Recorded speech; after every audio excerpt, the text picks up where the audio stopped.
दोस्तों नमस्कार। स्वागत है आपका आज हमारे नए एपिसोड में जहाँ पे हम बात करते हैं रेलवे की। हाँ, रेलवे की ही नहीं, रेलवे में काम करने वाले कर्मचारियों की और उसके डिपार्टमेंट की। डिपार्टमेंट में जो कि आपको मैं पहले ही क्लास में बताया हूँ, पहले ही एपिसोड में बताया हूँ कि बहुत सारे डिपार्टमेंट हैं, बहुत सारे काम हैं। लेकिन जो नए लड़के रेलवे में आरआरबी, आरआरसी के थ्रू आने वाले हैं या आने की तैयारियां कर रहे हैं, प्रिपेयरिंग कर रहे हैं, उनको कम से कम इतना तो बता दें कि भाई आपकी पढ़ाई-लिखाई, पारिवारिक या आपके काम, आपके इंटरेस्ट के हिसाब से नौकरियाँ तो नौकरियाँ होती हैं। ये तो पक्का है कि आपका एक जो जीवन है, आपके जीवन का जो आधार है, वो आपको मिल जाता है। लेकिन उसके बाद भी बहुतों के दिमाग में कुछ चलता रहता है कि हमें ऐसी नौकरी करना था, हमें ये चाहिए था, हमें वो चाहिए था, लेकिन बाहर से तो रेलवे, रेलवे है। तो उन लड़कों के लिए हम डेडिकेटेड हैं अभी कि उन्हें 2023-24 में आने वाली वैकेंसी के पहले या जो अभी आरआरसी ग्रुप डी की एग्जाम दे रहे हैं, एनटीपीसी क्लियर करने वाले हैं, उन लोगों के लिए इतना जानकारी दे दें उन वो ये बाद में ना कहे करें मैं तो नौकरी के बारे में जानता ही नहीं था क्या होगा। तो उसी सीरीज में आज हम बात करने वाले हैं ट्रैक मेंटेनर के। जी हाँ दोस्तों, ट्रैक मेंटेनर भारतीय रेलवे में इंजीनियरिंग डिपार्टमेंट का एक ब्रांच है। पीवे, पीवे यानी परमानेंट वे। परमानेंट वे मतलब यहाँ आप समझ रहे हैं ना, ये जो आपको दिख रहा है पटरी, पटरी एक तरह से रेलवे की परमानेंट वे है। जैसे पीवे, पीडब्ल्यूडी स्टेट में होती है, पब्लिक वर्क्स डिपार्टमेंट, वो रोड वगैरह देखती है। तो यहाँ पर भी पब्लिक की ही डिपार्टमेंट तो ऐसे कहिए, परमानेंट वे है, पाथवे डिपार्टमेंट है। ये इस पटरियों की मेंटेनेंस वगैरह करती है। यहाँ आपको दिख रहा है, ये जो आप पोजीशन देख रहे हैं ना, इतने सारे लोग मिलके इस बल से इस पूरे पटरियों को इधर उधर कर रहा, हटा रहा, हिला रहा है। तो इसको काम करने वाला जो डिपार्टमेंट है वो डिपार्टमेंट है पीवे। यहाँ दिखा रहे हैं आपको, ये डिपार्टमेंट है पीवे। पीवे डिपार्टमेंट में एक कैटेगरी होती है जिसको बोलते हैं टीएम। टीएम यानी कि ट्रैक मेंटेनर। क्या? Track maintainer. Track maintainer. Track किसको बोलते हैं? जो पटरी देख रहे हैं ना, इसको हम लोग रेलवे की लैंग्वेज में ट्रैक बोलते हैं, और इसको मेंटेन करने वाला आदमी हो गया ट्रैक मेंटेनर। तो आज हम आपको बताने वाले हैं ट्रैक मेंटेनर की नियुक्ति कैसे होती है, ट्रैक मटेरियल को कितना वेतन मिलता है, ट्रैक मेंटेनर को काम क्या क्या करना पड़ता है, और उन्हें प्रमोशन कितनी मिलती है। इन सब चीज के बारे में हम लोग बताएंगे अभी आपको, बाकी चीजों के कंपेयर में। तो शायद आप पूरी वीडियोज में बने रहिए। और हाँ, अगर आप रेलवे के बारे में पढ़ना, सीखना, जानना चाहते हैं तो हमारे साथ जुड़े रहिए ना, क्या दिक्कत है। हमारा यूट्यूब चैनल है, सब्सक्राइब कर लीजिए, लाइक कर लीजिए। सिग्नलिंग पढ़ना सीखना चाहते हैं तो मेंबर बन जाइए। और उसके बाद भी अगर कुछ और जानना सीखना चाहते हैं तो www.chandramouleshwar.com पे विजिट कर लीजिए, बहुत सारी चीजें मिलेगी। बहुत कोशिश करते हैं कुछ बताने की, कुछ सिखाने की।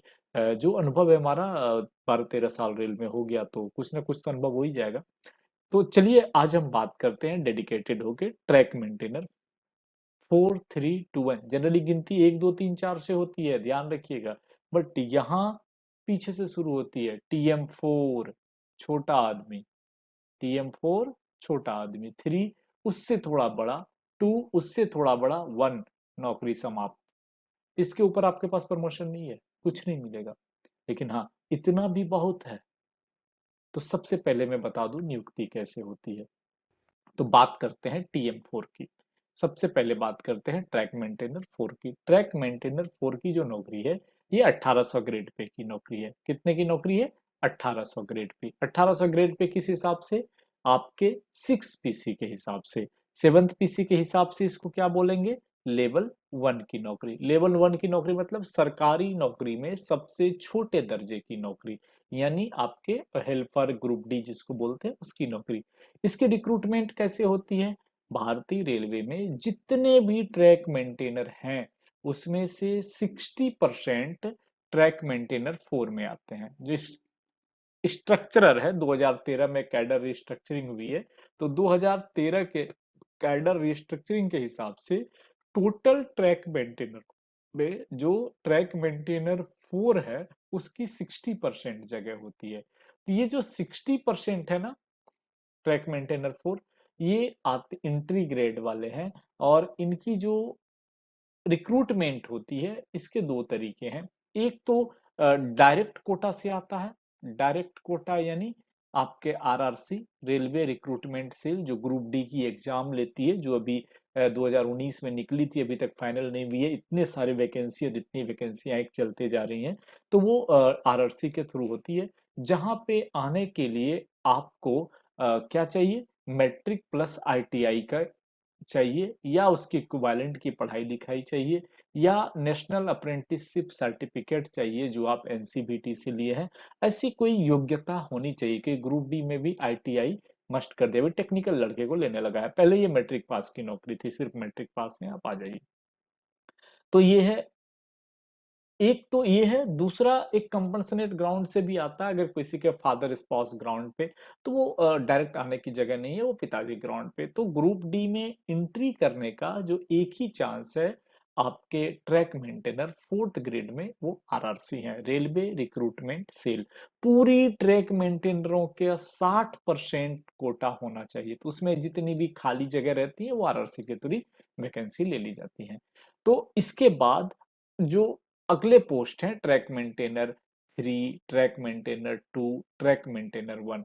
तो ट्रैक मेंटेनर 4 से ही ट्रैक मेंटेनर 3 में क्या होती है, डिपार्टमेंटल प्रमोशन होती है, सिर्फ एक लेवल ऊपर बढ़ा दिया जाता है, जिसका ग्रेड पे कितना है, 1900।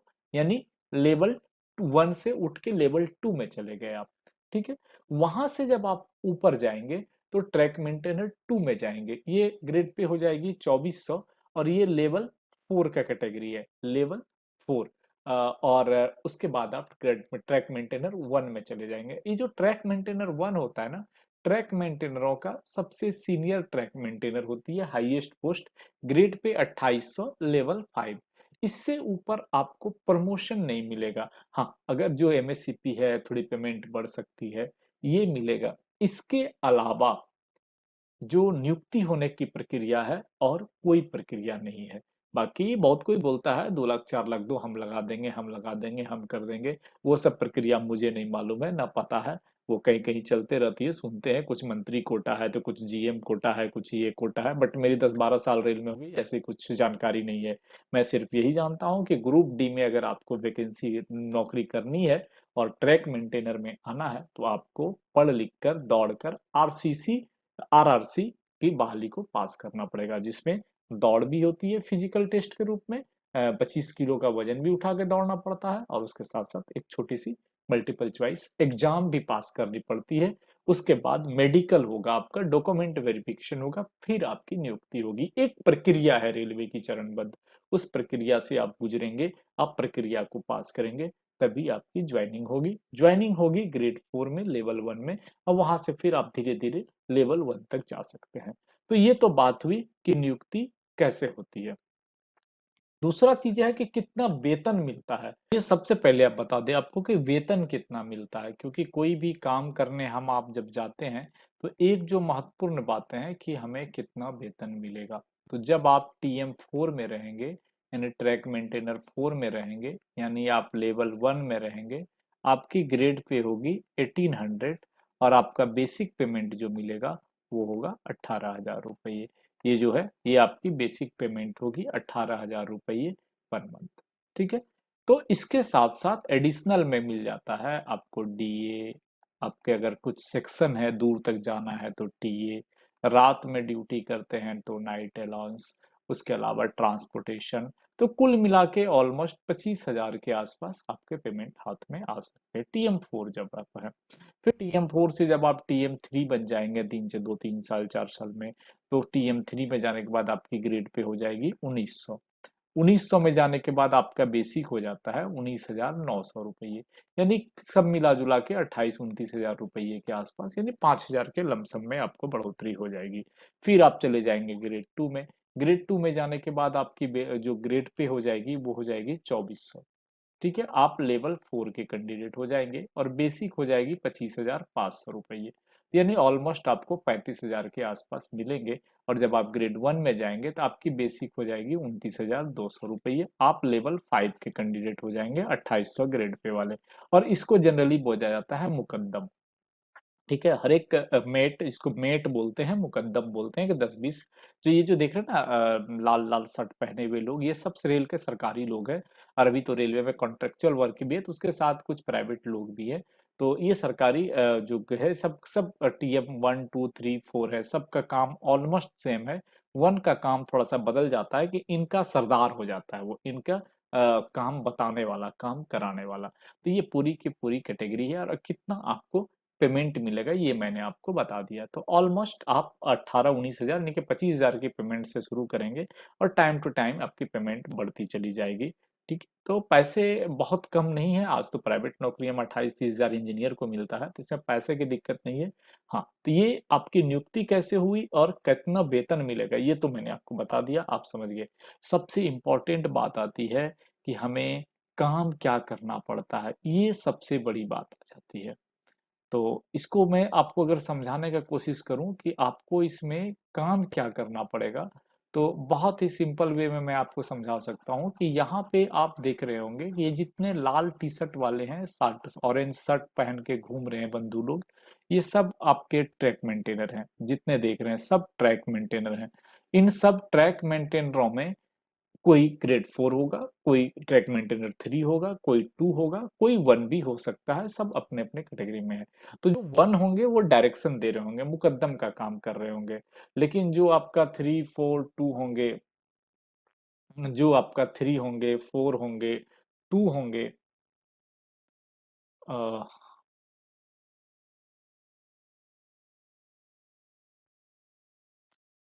लेकिन जो आपका 3, 4, 2 होंगे, वो सिर्फ़ और सिर्फ़ वहाँ पे बैठ के काम कर रहे होंगे। तो आप देख रहे हैं कि कोई शट्बल चला रहा है, कोई ये रेल को पकड़ के खींच रहा है, यहाँ से यहाँ तक रेल कटे हुए हैं, इन कटे हुए रेलवे से इनको खींच के रेल का रेल लगाना है, ये भी काम होता है। प्लस अभी क्या है कि कॉन्ट्रैक्चुअल वर्क चलते रहते हैं, यानी कि कॉन्ट्रैक्टर को बहुत सारे काम दिए रहते हैं, तो कुछ इसमें जो बिना यूनिफ़ॉर्म के लोग दिख रहे हैं, तो वो हो सकते हैं कुछ लेबर क्वालिटी के भी लोग। वैसे ये मशीन सामने चल रही है, इसमें बहुत सारे लेबर लोग भी दिखेंगे। जो मशीन है ना, इंजीनियरिंग के ब्लास्ट पैकिंग मशीन है। तो आपको किसी भी प्रकार का मेंटेनेंस वर्क में भागीदारी निभाना सकता है। उसके साथ साथ आपकी ड्यूटी आवर फिक्स होती है। सुबह 7 साढ़े 7 बजे के आसपास आपकी ड्यूटी लग जाएगी। दोपहर में 1.5 घंटे का लंच मिलेगा, 12 से 2 या 12:30 से 1:30 या 11:30 से 1 जो भी हो।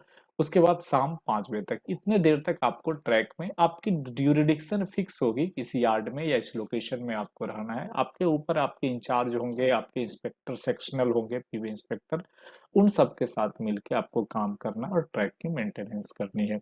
जस्ट लाइक ए ग्रुप 4 की जो वर्क होती है, वो पूरा का पूरा वर्क परफॉर्मेंस आपको दिखाना है, आपको काम करना है। तो ये तो बातें हो गई आपके काम के बारे में।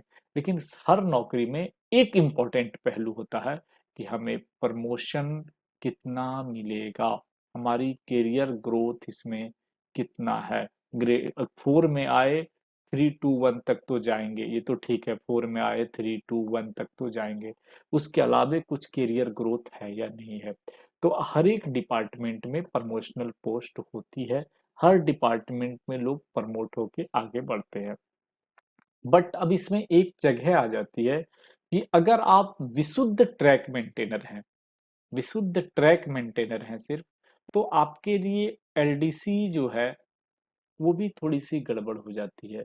आपको ट्रैक मेंटेनर में अगर मिला हुआ है कीमैन, मैट, गेटमैन, ट्रॉलीमैन, विवेक साइड का जो मेनली जिस यूएसएफडी का स्टाफ है, हमरमैन, यूएसएफडी होती है उनके वही डिपार्टमेंट है जहाँ पे वो अल्ट्रासाउंड वे में फ्रैक्चर डिटेक्ट किया जाता है रेल का, इन सब का जगह से हैं। तो आगे चल के जो पोस्ट बनती है वो पोस्ट होती है जेई पीवे, एसएससी पीवे। तो जेई पीवे के लिए दो तरह से पोस्ट आती हैं। एक, आप डायरेक्ट आ सकते हैं आरआरबी के थ्रू, जो आरआरबी एग्जाम लेती है उसमें इंजीनियरिंग डिप्लोमा होल्डर को लिया जाता है, बीटेक होल्डर को लिया जाता है, 18 टू 28 ईयर्स एज होती है, उसको लिया जाता है। या फिर आपको एलडीसी में 25% सीट आरक्षण होते हैं, जो 25 जैसे जितनी जेई की सीटें हैं 25% आरआरबी के थ्रू ली जाएंगी, 25% एलडीसी होती है डिपार्टमेंट के थ्रू, यानी कि जो जूनियर स्टाफ है उनकी क्राइटेरिया है कि 3 साल अगर आपने नौकरी कर लिया है रेलवे में, तो 3 साल बाद आप एलडीसी में फॉर्म भरने के लिए आने के लिए इंटाइटल्ड हो जाते हैं। तो वहां से भी जेई बन सकते हैं।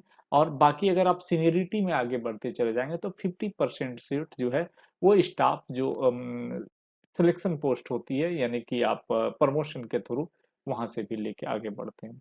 तो इस तरह से प्रमोशन है, ऐसा नहीं कि नहीं है, बट थोड़े कम होते हैं क्योंकि मास अमाउंट में ट्रैकमैन बहुत अधिक स्टाफ होते हैं और इंस्पेक्टर थोड़े से उस मामले में कम होते हैं। तो थोड़ी-सी कमी हो जाती है जगह अगर, लेकिन आपकी अगर चेंज हो गई तो, और ट्रैक मेंटेनर में रह गए तो मे बी वहाँ पे एलडीसी की सुविधाएँ नहीं मिल पाती है। तो थोड़ी-सी करियर ग्रोथ आपकी ये 4 से 3 टू 1 तक जाने का है। एक चीज़ और बता दें कि आपकी सर्टिफ़िकेट की रेलवे में कोई वैल्यू नहीं रहती है कि आपने पीएचडी किया है, क्या किया है। यहाँ पे सिर्फ़ वैल्यू रहती है आप किस पोस्ट पे आए हैं और आप किस पोस्ट पे नौकरी कर रहे हैं और कितनी आपकी वर्क एक्सपीरियंस हुई है। तो प्लीज़ कभी इस मायने में नहीं रहिएगा कि मैंने इतनी सारी क्वालिफ़िकेशन लिया है, रेलवे ने मेरे क्वालिफ़िकेशन के आधार पे मुझे कुछ देने वाली है, कुछ नहीं मिलेगा, वो सर्टिफ़िकेट फ़ाइल में रहेगा। तो आप जिस पोस्ट पे आए हैं और आप जितने दिन नौकरी करेंगे, सिर्फ़ वही मायने रखता है कि आपको आगे क्या करना है। बाकी कुछ मिनिमम क्वालिफ़िकेशंस जो हैं, अगर प्रमोशन की जगह बनती है, तो वहाँ पे वो सिर्फ़ थोड़ा-सा नीड आ जाता है। उसके लिए स्पेशली कुछ नहीं मिलेगा। तो ये मैंने आपको बता दिया नियुक्ति कैसी होती है, वेतन कितना मिलता है, काम क्या-क्या करना पड़ता है और इसमें आपका करियर ग्रोथ कितना है। तो शायद आप इंजीनियरिंग डिपार्टमेंट में अगर ग्रुप डी में ट्रैक मेंटेनर में आना चाह रहे हैं, और एक चीज़ मैं बता दूँ कि बाकी डिपार्टमेंट जैसे सिग्नल में मैंने बताया था ग्रुप डी की अलग रिक्रूटमेंट है, ग्रुप सी में अलग रिक्रूटमेंट है, जहाँ पे आप टेक्नीशियन में आके आगे बढ़ सकते हैं। यहाँ पे ट्रैक मेंटेनर में ग्रेड 3, ग्रेड 2, ग्रेड 1 के लिए कोई डायरेक्ट वैकेंसी नहीं है। ग्रुप डी ट्रैकमैन 4 के बाद अगर डायरेक्ट वैकेंसी है तो सीधा जेई की है। इसके बीच में कोई वैकेंसी नहीं है, या फिर ये जो ब्लैक स्मिथ, वेल्डर, मोल्डर आता है वो आईटीआई का पोस्ट है, वो टेक्नीशियन से आने की जगह बन जाती है। तो फिर उनको जेई बनने का भी मौका मिलता है। ठीक है, यहाँ आपको इसमें कोई मौका नहीं मिलता है। तो इन सब चीज़ों को ध्यान में रखते हुए आप चूज करेंगे। मैंने आपको सिग्नल के बारे में बताया, इंजीनियरिंग के ट्रैकमैन के बारे में बताया। आप हमारे साथ जुड़े रहिए, हमारे शोज़ को देखते रहिए। ये भारत का रेलवे से डेडिकेटेड शो है एक तरह से। तो रेलवे सर्विस के बारे में बताएँगे, जॉब प्रोफाइल के बताएँगे और बाकी जानकारी भी देंगे कि आप रेलवे में अपने आप को कहाँ तक करियर ग्रोथ समझ सकते हैं, सर्वाइव कर सकते हैं, आपके लायक कौन-सी डेज़िग्नेशन की नौकरी सही हो सकती है, आपकी कौन-सी पोस्ट की नौकरी सही हो सकती है, आप किस पोस्ट के लिए अपने आप को बेहतर मानते हैं। मिलते हैं अगले दिन फिर आपके साथ। आज विदा दीजिए। बहुत-बहुत धन्यवाद, शुक्रिया। जय हिंद, जय भारत।